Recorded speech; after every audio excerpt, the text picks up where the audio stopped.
너희는 올라가서 무라다임의 땅을 치며 두 곳의 주민을 쳐서 진멸하되 내가 너에게 명령한 대로 다 하라. 그 땅에 싸움의 소리와 큰 파멸이 있으리라. 온 세계의 망치가 어찌 그리 꺾여 부서졌는고. 바벨론이 어찌 그리 나라들 가운데에 황무지가 되었는고. 바벨론아, 내가 너를 잡으려고 올무를 놓았더니 내가 깨닫지 못하여 걸렸고 내가 여호와와 싸웠으므로 발각되어 잡혔도다. 여호와께서 그의 병기창을 열고 분노의 무기를 꺼내면 주 만군의 여호와께서 갈대아 사람의 땅에 행할 일이 있습니다. 먼 곳에 있는 너희는 와서 그를 치고 그의 곶가를 열고 그것을 곡식더미처럼 쌓아 올려라. 그를 진멸하고 남기지 말라. 그의 황소를 다 죽이라. 그를 도살하려 내려보내라. 그들에게 화 있도다. 그들의 날, 그 벌 받는 때가 이르렀음이로다. 바벨론 땅에서 도피한 자의 소리여, 시온에서 우리 하나님 여호와의 보복하시는 것, 그의 성전에 보복하시는 것을 선포하는 소리로다. 활 쏘는 자를 바벨론에 소집하라. 활을 당기는 자여, 그 사면으로 진을 쳐서 피하는 자가 없게 하라. 그가 일한 대로 갚고 그가 행한 대로 그에게 갚으라. 그가 이스라엘의 거룩한 자 여호와를 향하여 교만하였습니다. 그러므로 그날에 장정들이 그 거리에 엎드러지겠고 군사들이 멸절되리라. 여호와의 말씀이니라. 주 만군의 여호와의 말씀이니라. 교만한 자여, 보라, 내가 너를 대적하나니 너의 날 곧 내가 너를 벌할 때가 이르렀음이라. 오늘 말씀은 자신의 역할을 바르게 깨닫기라는 제목으로 함께 말씀을 나누겠습니다. 오늘 본문의 말씀에서는 이제 바벨론에 대한 멸망을 말씀하시면서 바벨론이 하나님께서 주신 역할을 잘 못했음에 대한 이야기를 합니다. 즉 바벨론은 하나님께서 주변 나라들 또 이스라엘과 유다 그리고 주변 나라들이 너무나도 타락했기 때문에 하나님은 그들을 심판하는 칼로 사용하고 계시는데, 오늘 바벨론은 스스로 인식하기를 우리가 세계 최고다 이렇게 인식하게 되는 것이고요. 그리고 자기들의 능력이 최고이고 그것이 누구의 힘이냐, 바로 자기들이 믿고 섬기는 마르둑이라고 하는 신의 힘이다, 이렇게 그들이 교만하게 되어졌습니다. 그것 때문에 하나님께서 그들을 결국은 70년 만에 멸망하게 하시는 사건이 일어나는 예고를 하고 있는 내용입니다. 그러면서 오늘 성경에서는 한 가지 이야기를 하고 있죠. 하나님은 누구신가? 하나님은 철저하게 역사의 주관자시라는 겁니다. 우리가 많이 착각하는 경우가 있습니다. 역사를 누가 주관해 가느냐, 어떤 영웅의 인도에 간다, 또는 어떤 강대국이 이끌어 간다, 이런 생각들을 갖고 있는데 하나님께서는 그렇지 않으시다라는 겁니다.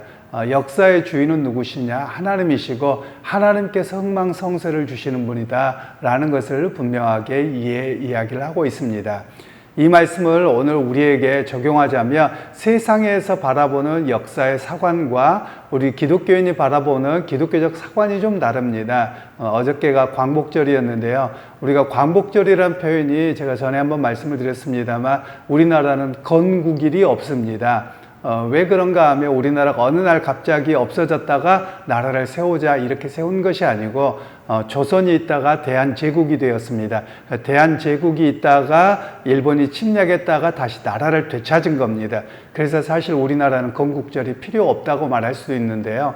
오히려 광복절이라는 말은 빛이 찾아왔다라는 말은 우리에게 다시 새로운 삶의 역사가 시작됐고 원래 우리가 가지고 있었던 것을 다시 빛을 보게 됐다, 이런 의미가 광복절입니다. 세상 역사에서는 이렇게 바라보는 것이 맞는 것이고요. 우리 기독교인의 관점에서는 어떻게 바라보아야 되느냐? 하나님께서 우리 민족에게 다시 살아갈 힘을 주셨고 회복의 역사를 주셨다, 이렇게 바라보는 것이 기독교적 사관입니다. 즉 믿음의 사람들이 바라볼 때는 그냥 세상 역사가 요즘에 보면 건국절 논란으로 좀 시끄럽고 뭐 이렇게 하긴 합니다만, 그거에 대해서 저도 역사가 깊게 배웠기 때문에 할 말이 있긴 합니다만, 그건 차치에 두고 둬서 우리 기독교인들이 바라봐야 되는 우리의 기독교 역사관은 어떠해야 하느냐. 우리가 일제 식민지 치하에 대한 이야기도 했습니다. 세상 역사의 관점이 아니라 기독교적 관점에서는 우리가 우상 숭배로 인한 수많은 전쟁과 수많은 고통이 있었는데, 오히려 하나님께서는 이 일에 대해서 하나님께서 우리에게 다시 소망을 주셨고 세상 가운데 빛 가운데 역할을 하도록 우리에게 기회를 주셨다, 이렇게 바라보는 것이 광복절에 대한 조금 더 신앙적인 이해라고 할 수 있습니다. 왜 그런가 하면 우리 그리스도인들이 믿는 고백이 하나 있습니다. 역사의 주관자는 하나님이십니다. 한 나라 한 민족의 흥망성쇠도 하나님이 함께 하셨습니다. 저는 성경을 보면서 가끔 놀랍고 감사할 때가 있습니다. 성경에 나와 있는 수많은 민족들이 있습니다. 그런데 지금 역사 속에서 발자취가 사라져 버렸습니다.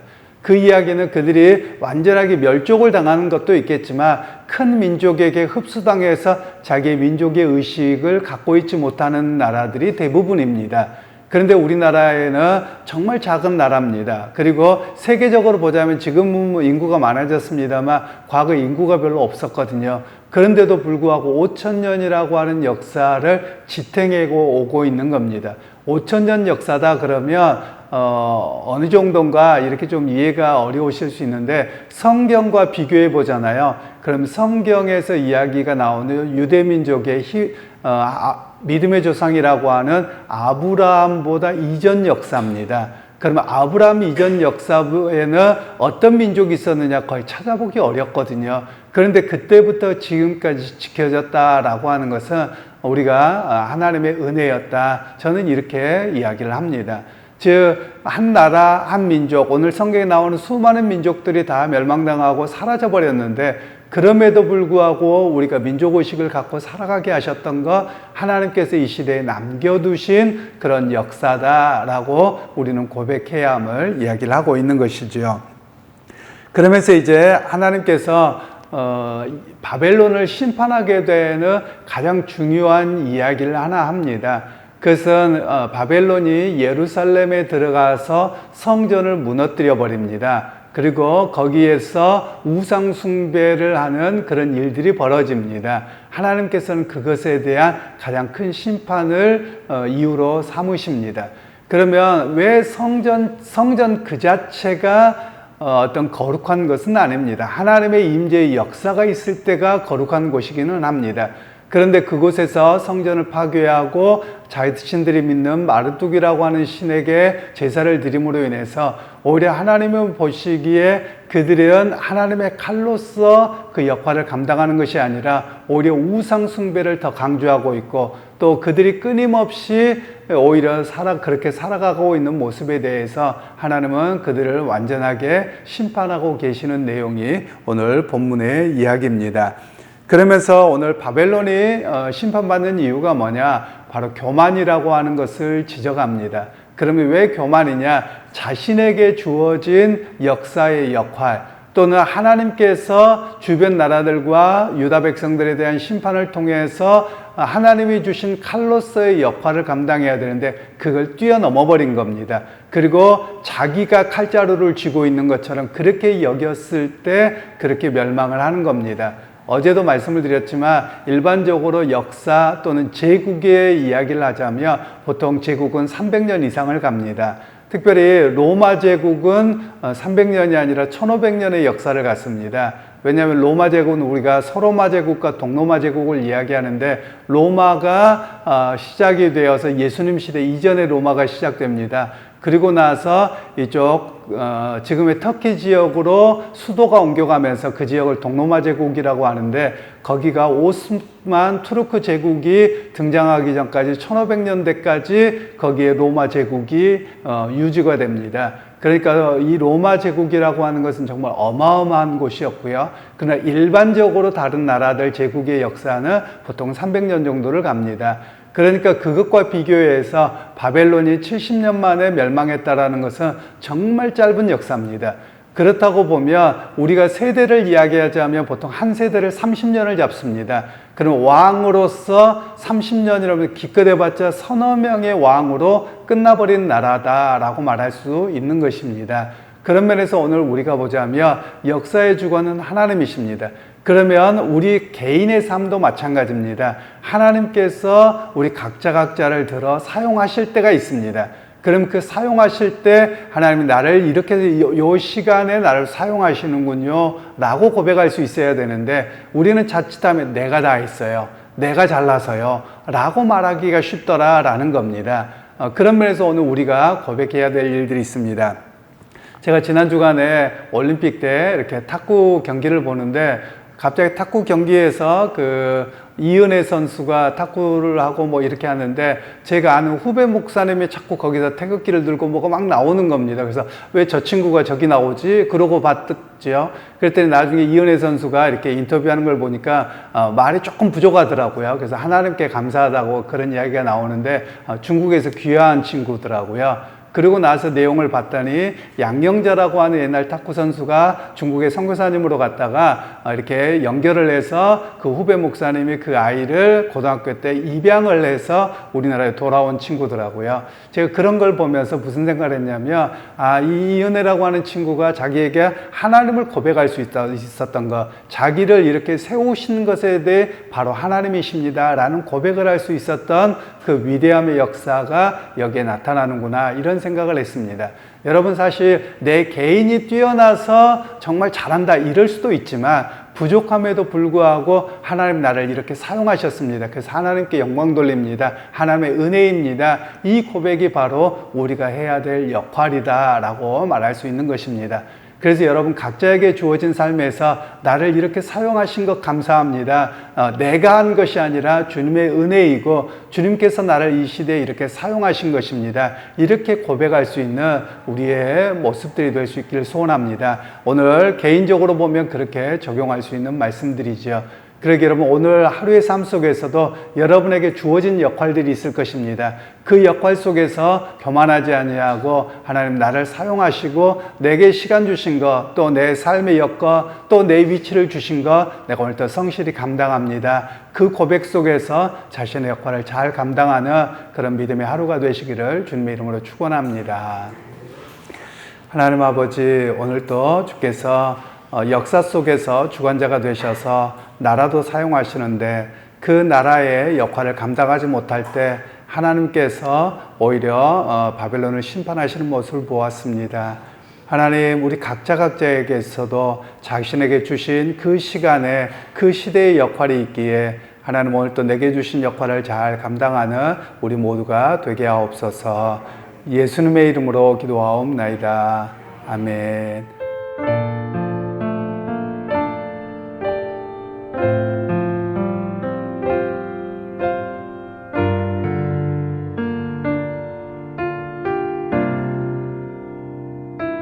수많은 사람들 주를 따르네.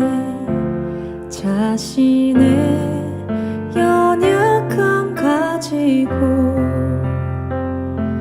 수많은 눈물의 시간 속에서 믿음으로 주를 보내. 수많은 사람들 주를 따르네. 자신의 연약함 가지고 수많은 눈물의 시간 속에서 믿음으로 주를 보내. 주의 영원한 사랑으로 주의 말씀을 이루시네. 삶의 모든 문제들 나를 힘겹게 해도 포기하지 않는 오늘을 살아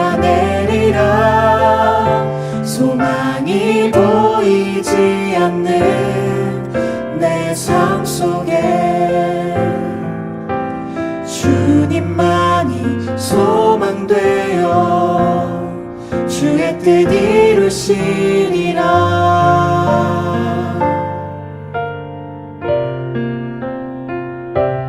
내 앞에 놓여진 상황 속에서 이겨낼 힘조차 없을 때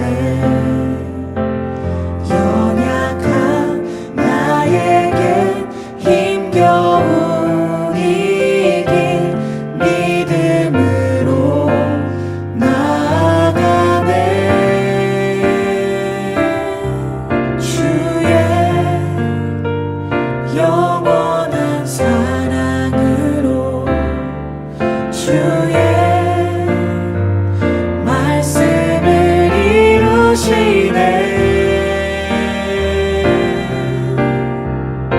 삶의 모든 문제들 나를 힘겹게 해도 포기하지 않는 오늘을 살아내리라. 소망이 보이지 않는 내 삶 속에 주님만이 소망되어 주의 뜻 이루시리라.